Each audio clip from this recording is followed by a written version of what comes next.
Greetings, YouTube. I recently read a book by Thomas More called Utopia. It's a book that was written in the 16th century and deals with a fictitious country, and it's essentially an excuse for Thomas More to discuss the politics of his contemporary European world, with hopefully not being sent to the headsman's block. Fortunately for Thomas More, he failed in one regard because he eventually went to the headsman's block. And in it, he discusses the political structure of the nation of Utopia, which is essentially a form of communism. And while the book is an indictment of the political structure of Europe of the 16th century, it is also, in my opinion, an indictment of communism. And I'm reading the book, and it occurs to me that every time someone says that communism is a good idea, there needs to be a little asterisk next to it. And at the bottom of that statement needs to read, so long as humans behave in manners that humans do not behave. And as I'm reading this, the gears in the back of my skull finally clicked in a way, and they said, libertarianism.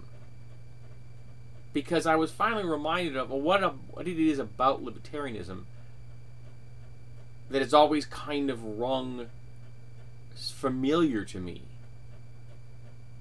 And that's the same nature as communism.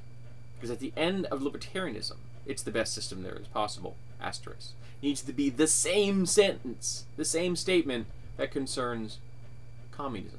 Because both communism and libertarianism will only work so long as humans do not function the way humans actually function. Because both of them require humans to behave in a fair and equitable manner that they do not actually function as. I'm not saying people can't be fair and equitable. In fact, I'm of the opinion that most people are fair and equitable.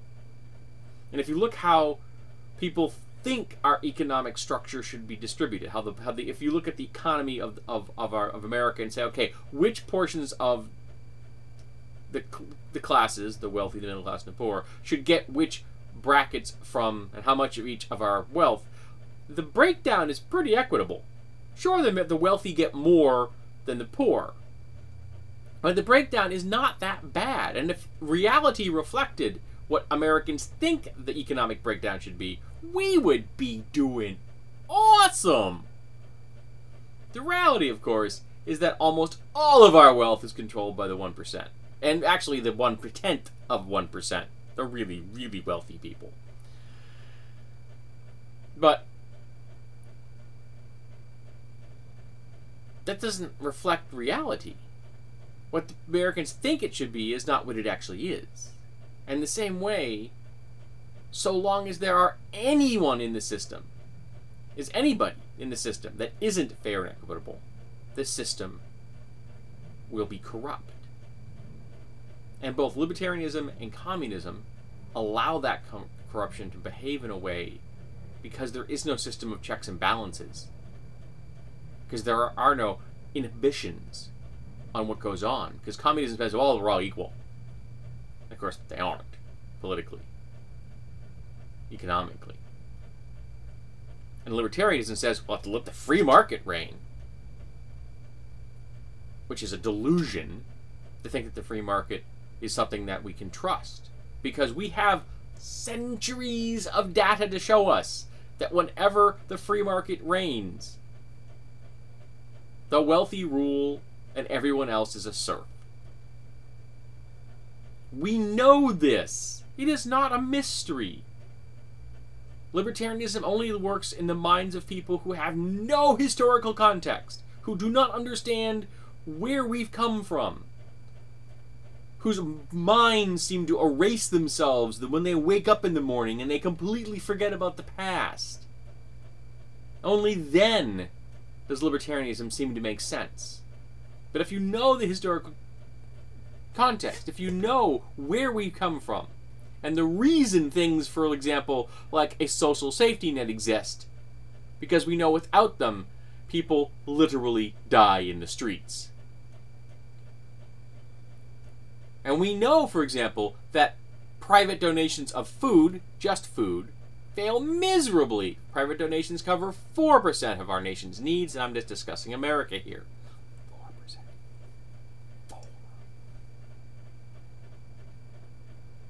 But of course, social safety nets are evil communists, right? That's horrible socialism, right?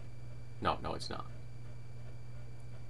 So whether you're discussing communism or libertarianism, neither of those structures function as long as people behave as people actually behave. Because it doesn't matter if 99.9% of the people are fair and equitable. So long as there are any that aren't, the system will be corrupt. And we need a system of checks and balances to control for that corruption. And that's why I believe in democratic socialism, of strong regulations on the wealthy, on banks, strong regulations protecting the environment, strong regulations protecting workers' rights, strong regulations protecting consumer rights. That we know how dangerous the 0.1% are, and we need to fetter them. We need to chain them in place so that they cannot run away with our economy and destroy all of it for us. Because we know if we don't do this, you end up at the Great Depression of 1929, or the Great Recession of the 21st century. We know this happens. This is not a mystery. And only those who have completely forgotten the past, and by past I mean within the last decade, could possibly believe that the free market will solve our problems. Or that everyone will be fair and equitable in a communist utopia. Both these are unrealistic political structures.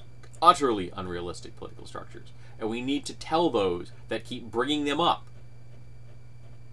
that they are unrealistic. But they've purchased, lock, stock, and barrel, the ideal in their minds.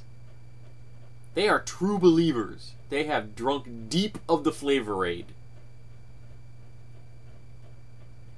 And they've forgotten the past. And they've convinced themselves, we'll get it right this time. Even though there are 1,000 disasters behind them to show them that that isn't true. That every time you've let the free market reign, the economy has been driven into a ditch. And they're convinced that if we let it happen just one more time, no ditches will be driven into. It'll be wonderful sailing. We'll just zoom into the future down a super highway of prosperity for everyone. When that isn't what's happened. It isn't what's going to happen. But they're aspirational, and they want to believe. And they've been told by people that they trust in a manner that makes them feel that it will happen again. And they're wrong. The free market must be reined in. The free market must not be allowed to have free reign.